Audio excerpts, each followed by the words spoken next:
So dental implants are, certainly a very hot topic in dentistry today for good reason.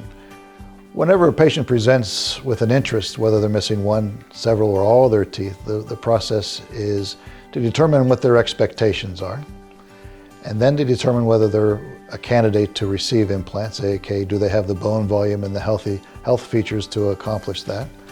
Once that's done, then we work very closely with our surgical liaison, which they'll do their own comprehensive examination, and they will create three-dimensional models and imagery of the actual jaw bones that the dental implants need to go into.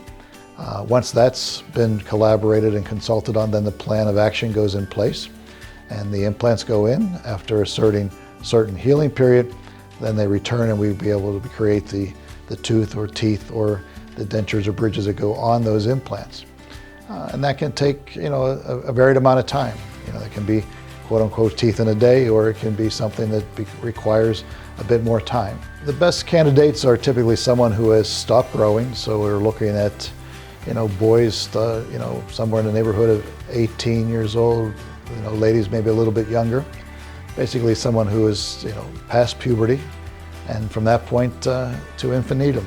We've got patients that are in their 80s and late 80s and early 90s that are getting implants. Patient feedback, post-treatment when it's all accomplished, they are probably, if not the most appreciative, they are certainly one of the most appreciative groups of patients that we ever treat as dentists.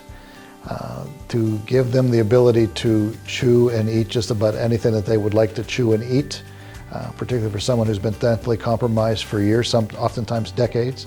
To be able to give them the self-esteem to be able to smile without dentures falling down or becoming loose, and the opportunity to give someone back who had basically a pristine dentition before an accident and give that back to them. You can't imagine the level of appreciation that those patients feel when we're accomplished at the end of the treatment.